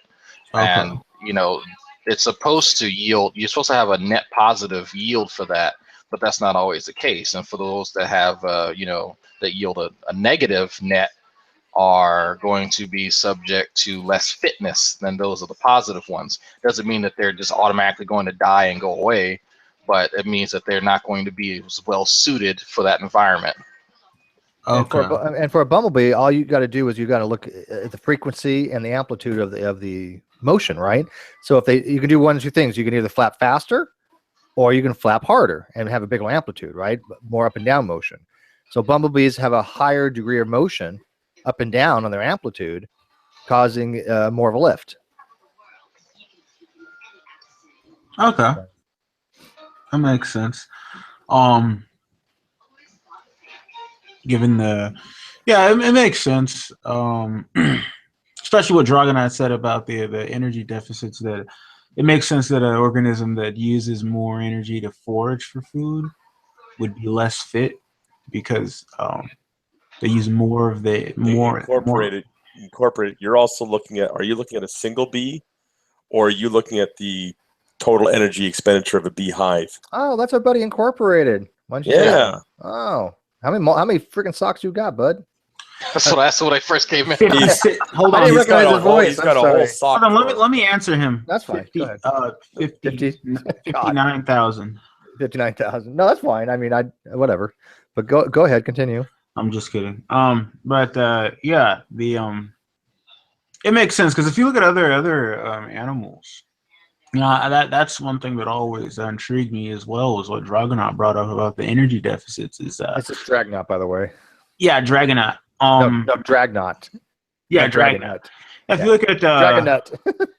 like I always wondered how it is that I guess especially when you're talking about mammals, you look at how much certain mammals have to move around. For instance, like plant eaters, like elk or something like that, they have to move around for a long time, for like miles pretty much, to forage for their food. And I always wondered how was the energy equilibrium of that kept in check so that they have enough energy to stay alive, but they're expending a lot of energy just to get their You food. can't walk 2 miles to a store or to a restaurant. That depends on their metabolism as well. You can't, assume that just because they are walking long distances that they're not efficiently metabolizing the nutrients that they're receiving. Because you keep in mind they're consuming cellulose materials. We can't digest that. Them being ruminants, they expend a lot of energy trying to process it, but they get a hell of a lot of yield from that. From those cellulose-based, from the cellulose molecules. I'll just say that, and that'll cover all fucking flora. But if you're talking about certain small mammals that have to actively crack open certain like muscles and whatnot, then that's a real challenge, because that takes a concerted effort, and so they have to be wary about expending way too much energy than what they have available, and trying to forage for these particular muscles. But can you imagine if humans did have like the enzyme to break down cellulose, how much more nutrient we would get? I mean, we have to have cellulose in our diet, obviously, because it's non-digestible and it does help with bowel stuff. But I mean, can you imagine if we actually got nutrients from it because we actually possess that enzyme to break it down? I mean, that would be pretty efficient, wouldn't it? Wouldn't we be able to survive like off of a plant-based diet then?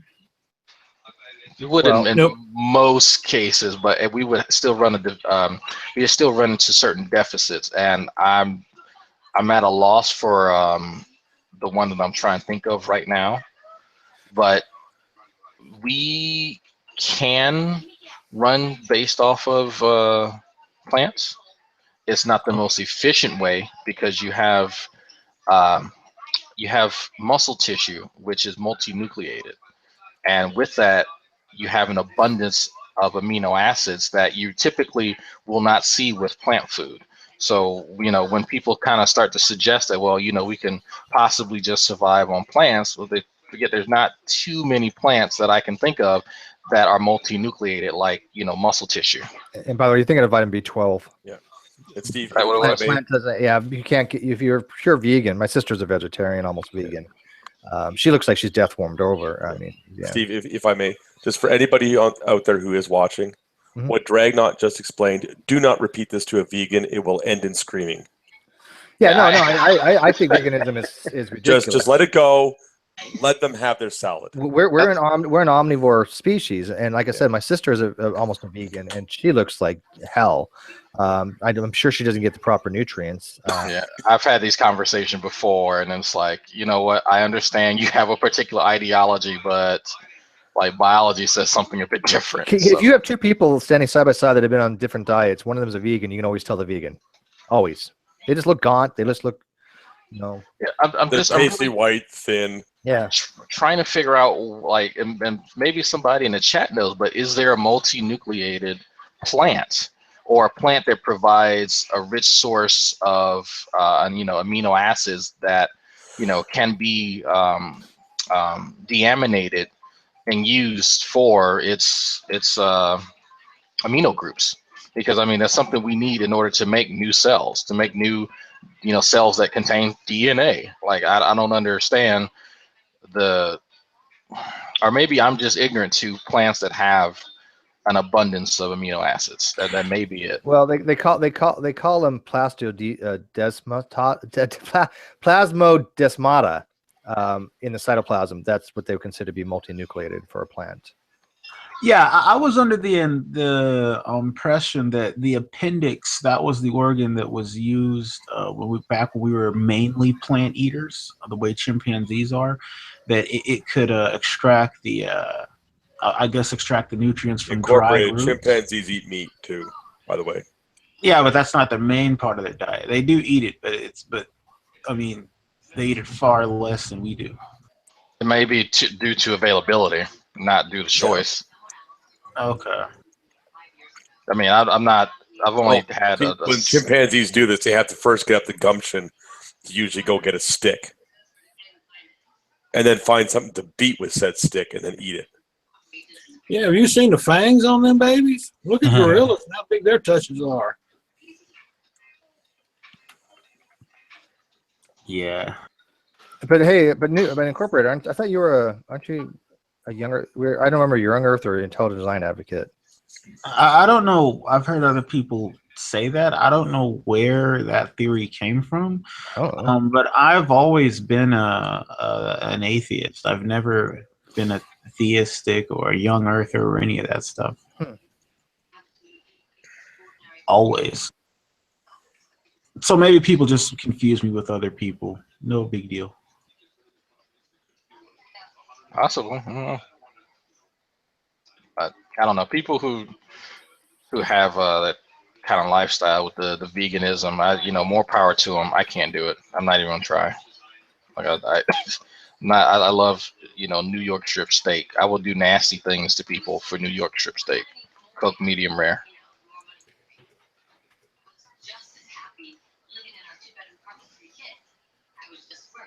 I just killed the conversation. No, I'm trying to figure out a way here to make fun of drag wearing Birkenstocks.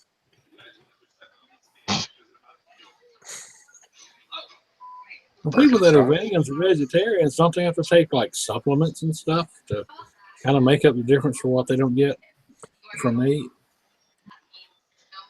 No, it's heavy. That usually comes from because when they're doing their vegetarian vegan diet, they're not doing it right, and then they fall into that nutrient deficit. Oh, okay. So they have to take the supplement to make up for what they're not doing because they're not doing it right to begin with.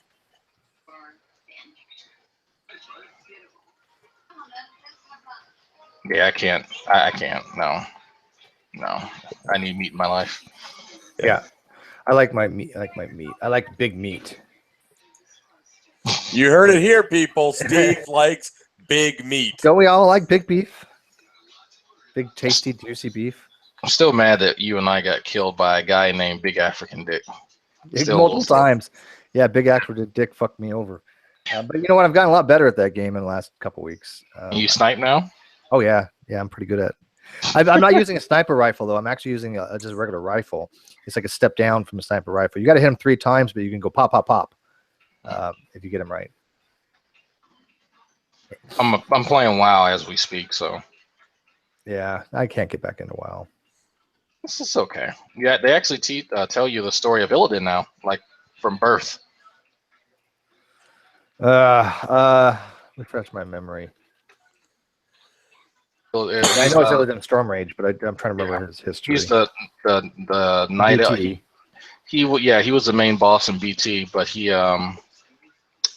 the demon hunter dude. That's right. Yeah, he's the one who began the demon hunters, and like they show you how he became the first one, and like even from birth when he was training with his brother, and he was a pupil of Cenarius, all that. You actually get to walk through it with him. Yeah, I've killed him a few times. It's funny. I just did a mission where you go back in time and relive his past, and you play as him fighting against people running BT, and you see them talking. You see them talking like, "Oh, how did I die? I totally didn't step in that." Like it's like all this, I didn't see that fire. Yeah, like you see and they're NPCs, and you're playing as Illidan, like doing his moves and going through all the phases and stuff like that. It's really funny. That would be enjoyable. Well, if they're time phases, how do you do them? It's this. They just run through it. Like you take control of Illidan. You have like 3 or 4 moves, and you do the moves, and they'll give you little mini objectives like kill the 2 warlocks. Always kill the warlocks. Yeah, you kill the 2 warlocks, and then you fight Maev or whatever, and it's funny. You go to the next phase, and he stuns everybody, and yeah, it's funny. Yeah, I don't know anything about the dynamics of Demon Hunter, so I would not. I mean, it took me a while just to figure out Death Knights. Once you understand Death Knights, it makes sense. But when you first initially start playing a Death Knight, for a long time, it was like, I don't fucking understand this. Then it's like, oh, I really get how to manage the rune power. I really get how to manage the runes. Oh, they changed some shit. But that is not something you pick up quickly with a. It wasn't intuitive. Like it wasn't intuitive at all when it first came out. But then this Demon Hunter, it is like it's kind of like when you have it's the reverse of rogues, like with their energy. So you have an energy, you have I don't know, what is this, hate? I don't know, what is this, fury? So you have fury that you generate from one of your main moves, and then you utilize it to launch attacks. And then of course everything goes on cooldown, so you have to be careful about trying to manage enough.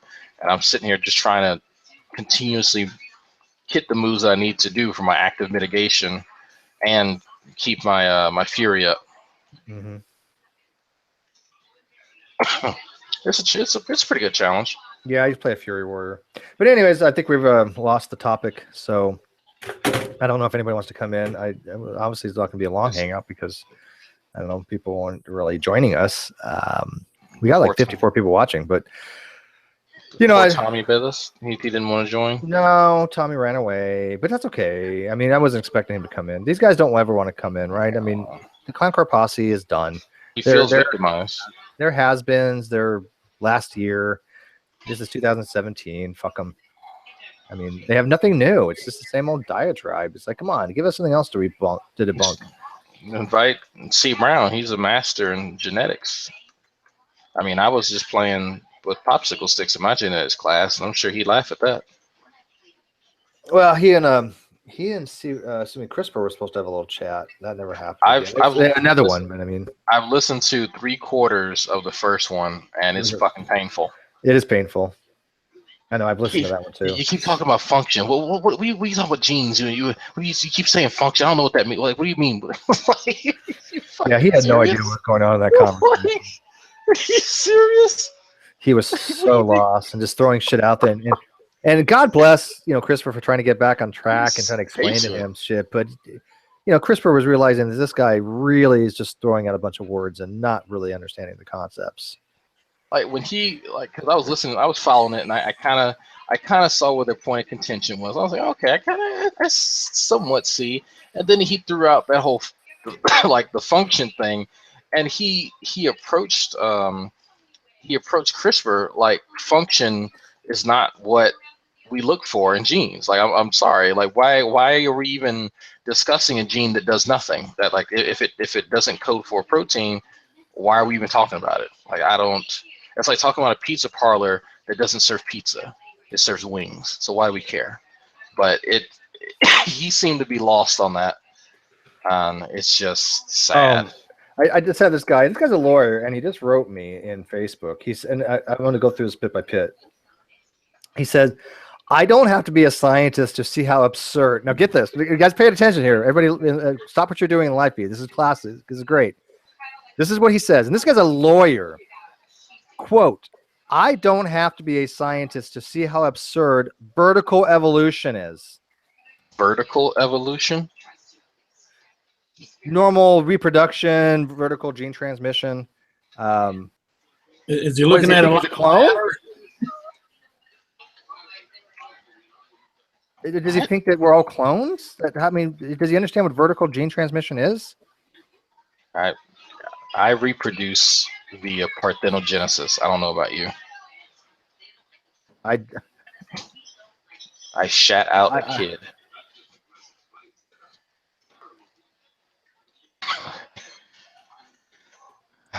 Oh my God. Just because someone passed the bar doesn't mean they know shit about anything else. That's true.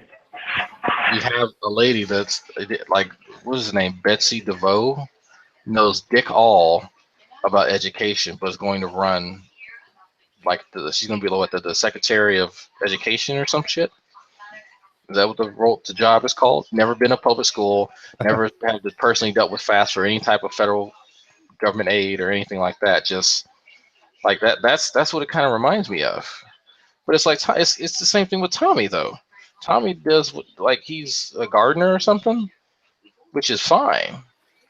But then he somehow is under the impression that he has mastered some segment of biology that allows him this insight that your average Joe doesn't have. And I'm like, no, I'm sorry, Tommy, you don't have this magical insight. But it's a weird duality he holds, because on the one hand, he claims to have this information that others aren't really privy to. But then at the same time, when he's corrected on certain stuff, oh, well, I'm just a layman. Like he'll pull that. It's so weird. Like he can't really decide whether he wants to be a layman or like this garden variety, fucking PhD scholar. Like I don't know which he wants to be on on what day.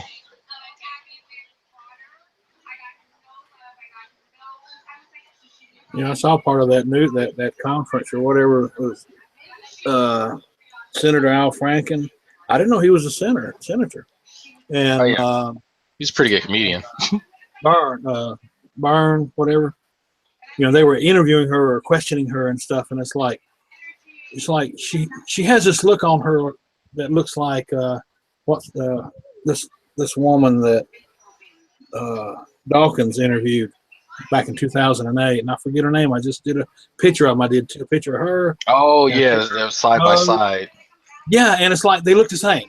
They have this big silly smile, and their eyes are, and they just look, I want to say like a cult member or something. They just look so weird, like they don't have a clue. Someone told them to smile for the camera, and they just have no clue what to do. Yeah. Yeah. Crazy. I need to. If I alt tab out, it's going to kick me out the game. But what he said, Tommy responded to me when I pointed out that he is promoting the core tenets of Lamarckism.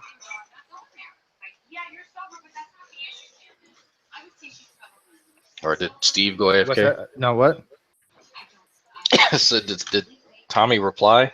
Because I can't. If I alt tab, it's going to kick me out the game, and I don't want to do that.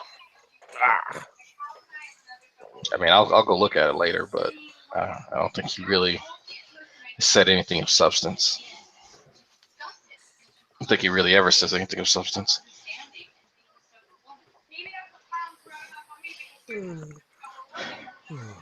When is this? I don't understand this guy saying that. He's like, I doubt you exposed Tompkins as you claim. Well, it wasn't me, but it was a group. He says, there's nothing, some of the evidence is overwhelming for creation in a young Earth, but I'll see what we can do in the fairly near future by getting me or someone else in your program. I'm like, okay, so you think there's overwhelming evidence for a young Earth.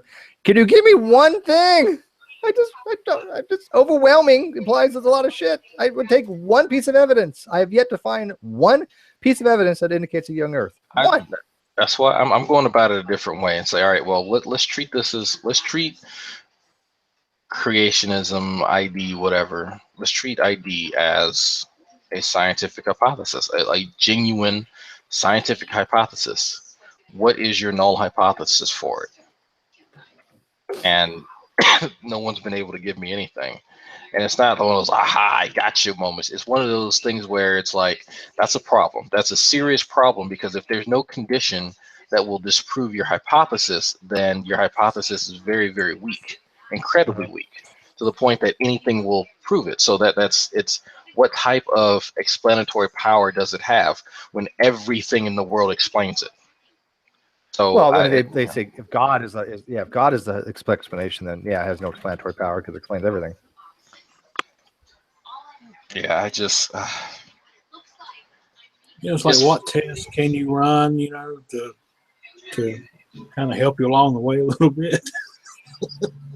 That was one of the questions that I think I had asked Tommy at one point. It's like, well, you have as what is it, Exxon Valdez, whatever the companies that mine crude oil, like those are multi-billion-dollar corporations. If young Earth can produce some type of model that will help them dig for crude more efficiently than older, then guess which one they're going to choose. It doesn't matter what your theology is. They're going to go where the money is.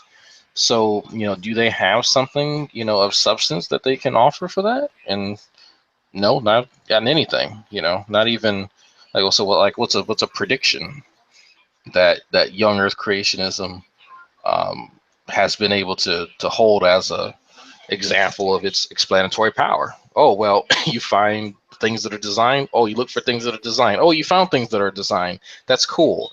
That's really explanatory. Thank you. That's the extent of what I've heard from these folks.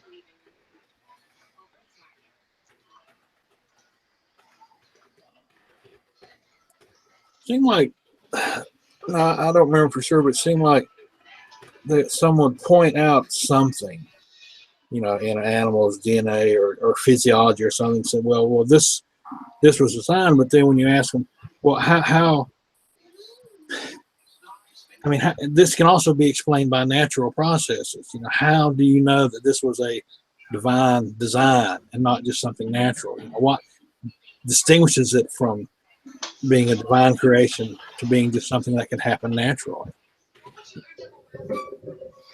Oh, well, something like this has to be created because there's no other explanation. It couldn't possibly happen any other way. That's the response that I normally get. Well, I personally posit butt fairies. I think butt fairies is a really good explanation on how things were formed.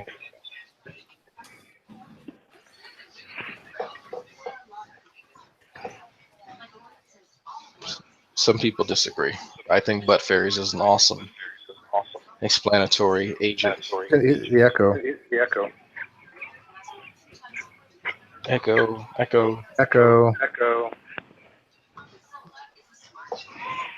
I don't know who that is. I have to mute people one by one. It's drag. All right, go ahead and unmute. It's drag. I'm echoing? Yeah. That was weird. Well, you had background noises, I think. Huh. Everything going through my headset. That's multiple. Is it? It's me? All right, hold on. Yeah, I'm looking at the screen now. Yeah, it's you multiple. Oh, Steve, you said you were trying to get in touch with Mary Schweitzer. She just called me this morning. Oh, how's that looking? So, Yeah, hey, Steve, how you doing? Hope you had a good breakfast. I was busy with my daughter, but I missed her phone call. But she just said have her call me tomorrow. Have her call her tomorrow morning. So yeah, so she wants me to call her. I'll get her on here. Yeah. Try. Be very careful who talks to her, because she might go, "Damn it, Steve! Don't you ever call me again." I'm sure she knows that there are people who are like misrepresenting the shit out of her work. I'm pretty sure she knows that. Yeah. Like, she has to know that there are idiots out there that don't know to ask from holding around.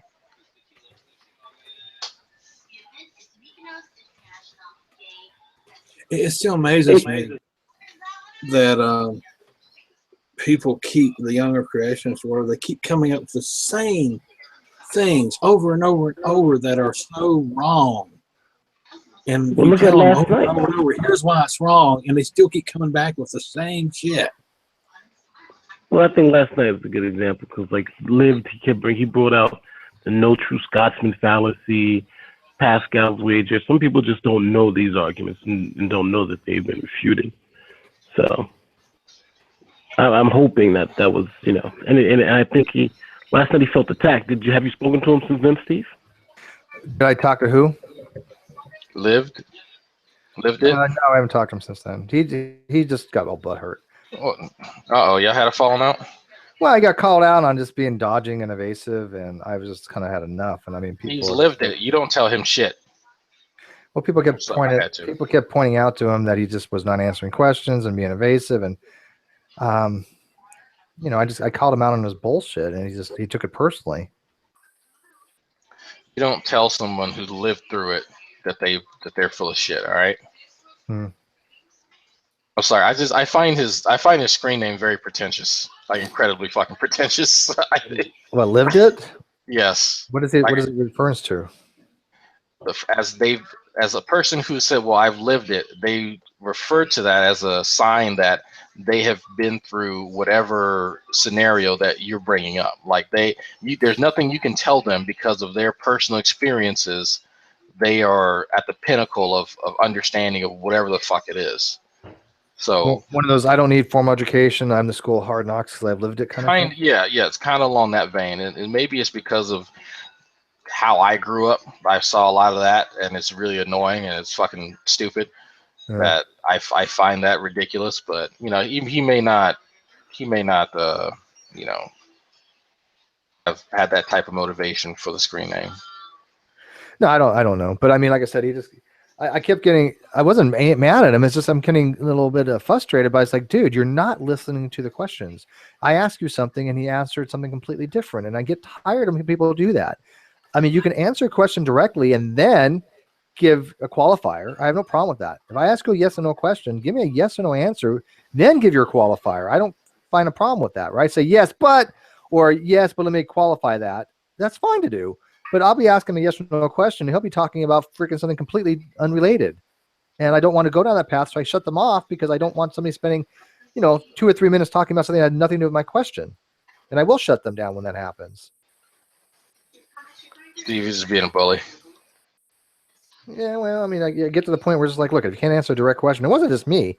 It was everybody in the live feed was noticing this as well. I even asked, is this my imagination? And they're like, oh, no, he's always like this.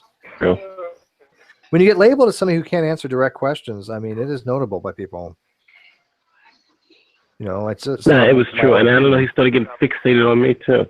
He kept getting fixated and saying what everything was Paul was an evil prosecutor. He was saying like a whole bunch of stuff. I looked at the hangout today again, and it just was, I was like, wow, he's just throwing out all these courtroom analogies, court this. I'm like, I don't know, what's he so fixated on me for?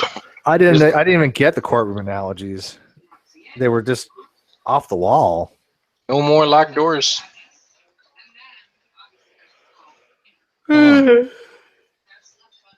Maybe he's been through the penal system a few times. Maybe he's been watching a lot of Law and Order. Yeah, now he's an expert in Chun, chun. Dun dun dun. I have a confession. I sometimes get a little sick to my stomach when I know people outside the U.S. get our television. Not because I think that we need to hoard our television. I think that like we should contain our stupid. See, I have a confession. Late at night when nobody's around, sometimes I like to get naked and bury myself up to my neck in dirt and pretend I'm a turnip. See, now I don't feel so bad. That's a confession. Yeah, that is. It's pretty funny. It's invigorating. And it will be immortalized on the internet forever. What's funny is it doesn't matter to me because I mean anybody who makes fun of me, I don't care, right? It doesn't really. Darwin's when people made a board about him, I think he fucking lost his shit. Did he really get mad? Like that'd be hilarious. Yeah. If I don't think he hates that fucking board, dude. I don't think there is enough room on a board to make a soundboard of the shit that I say. Because people keep telling me that I say stuff that's hilarious and I don't remember. Well, you don't say the same things over and over again. I mean, he's like EMK. If you hear EMK, right, you know that means Darwin, right? If I just say, hey, EMK, you know who I'm talking about. It's just. Okay, Steve. Now that you came up with your turnip confession, yeah, give it a moment and then go check it on Google and see if there's porn for it. I'm sure. Oh God. Well, I'm going to be a switch hitter as Jada pointed out. I should be a rutabaga, so I'm going to try something different. I'm going to change things. I'm going to be a rutabaga. I don't like rutabaga, actually. Yeah? No, I'm not a big turnip fan either. Turnips doesn't really taste like anything to me. Yeah. And rutabaga pie, I've never been a big fan of. You just don't know how to use spices, Steve. Possibly. It's okay. I like other pie. I like pecan pie, and I like on. It's pronounced pecan. On. Pecan. On. Not pecan. But, I mean, rutabaga just tastes. I don't know. It just has a funky texture to it. You gotta beat it first and season it. Do you make rutabaga pie? I've seen someone make it, and I've looked at it. I've not eaten it. Greg looked at it. At what point was it when you were looking at it, you decided not to eat it? To the point where I thought it winked at me. I just walked away. It's like, it's one of those things you just don't mess with. I'll let it be a mystery forever. But probably one of the most common, I say common, one of the most common things that other people eat that I don't is cheesecake. I love cheesecake. I keep every 3 or 4 years I keep trying cheesecake and I still don't like it. Really? Oh my god! Oh, Can't Cheesecake eat is fucking awesome, man. Especially with a nice golden crust and And I'll go to Cheesecake Factory with my wife and my mother-in-law. Can't eat cheesecake. wow, you're weird. Yeah, I'll eat fucking anything else, but not cheesecake. Yeah, you're just a weird person. I accept that. Yeah. That's one of my favorite is actually, and I like what's the other one? Strawberry shortcake. I'll eat strawberry shortcake. I'll eat pound cake, but not cheesecake.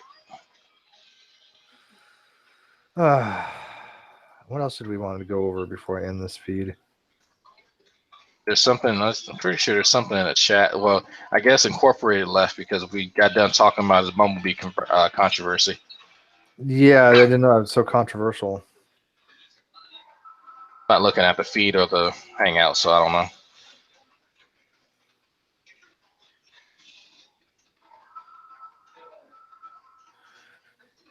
Someone actually replied to me on YouTube about, on Facebook about something I said on YouTube, and then I think they blocked their account, so I can't respond back. And I'm like, really? You found me on YouTube, Facebook to send me something and then block me? Well, it's sensitive. Well, it was about a drone video. This guy didn't understand that you can fly a drone over private land. You just can't spy into windows. And everybody was telling him this, and he said, he says, well, I replied on YouTube, not a problem, but I have to say I said something away because I come from a good family and you start swearing and that is bad. Well, fuck off. Oh, whatever. Because I think you should learn better law, because you can't just fly over someone's yard with a drone and start hanging there and start watching people in the yard with a camera. I didn't say they can sit there and watch people, especially, over like inside of buildings. But yes, you can fly a drone over private residential areas. That's perfectly legal. Watch videos on this. And he said, "Have a nice day. I'm the best lawyer in the world." And he can't even. I'm the best lawyer in the world. Yeah, he just sounds like a troll to me. If he says he's the best lawyer in the world, I'm sorry. He's not Johnny Cochran. He can't even capitalize I. He uses lowercase I. I don't know why people do that. And he doesn't use apostrophes. I don't know. So yeah, he's just trolling. Weird people.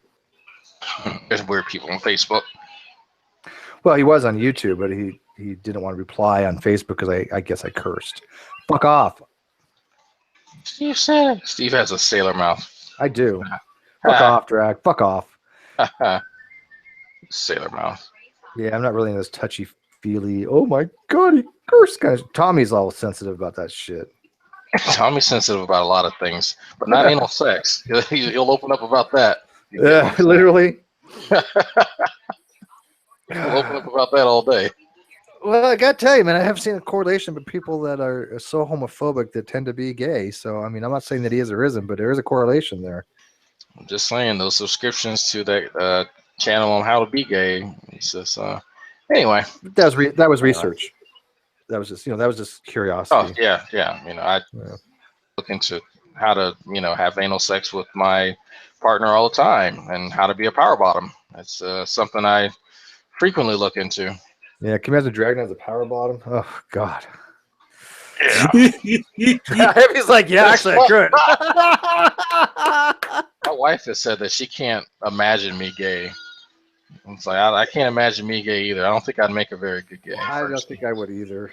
But then again, I mean, I don't know. I mean, what's that? What's that? Where's the pig? Oh, that's funny. Heavy's like, yeah. He'd tap you, man. He'd tap that ass. No, I was sitting there playing Minecraft a little bit, and I just He's like, whoa, what are they talking about? I had to laugh. I'm on this last boss. Oh shit, we missed it. Oh shit, I forgot to monetize this video. Oh, I thought I did. Weird. Hang on one second. I can. I gotta go back and fix this. Oh.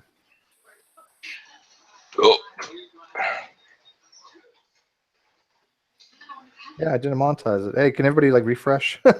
Didn't monetize this video. Oh well, it should happen. There's only 100 people watching. 100 some odd views.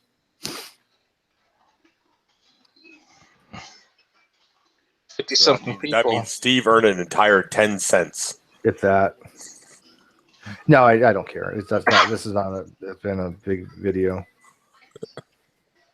Or was it my last one? I don't know. Maybe it was the last one that wasn't very monetized. Yeah, it was the last one. Okay, so this one actually has. I got to go back and delete the old one because nobody could hear anything. So that one's deleted. Okay, to get rid of. Okay, there we go. It's fixed. Anyways, yeah, I'm going to call this an end. So just wanted a quick update with the Tommy Hall's back and same old shit, nothing new. Not really worth our time to really say much about it. Just Tommy's gonna learn you something. yeah, welcome back to the community, Tommy. We missed you, not really, but good God, get something new. I mean, you've been refuted so many damn times. You basically don't even understand what you don't even understand. So hopefully we'll get some interesting people in here. Again, I'm going to contact Mary Schweitzer tomorrow and talk with her. So it looks like it will be happening, that I think that she will be joining us on my channel. That's going to be the big event for this month.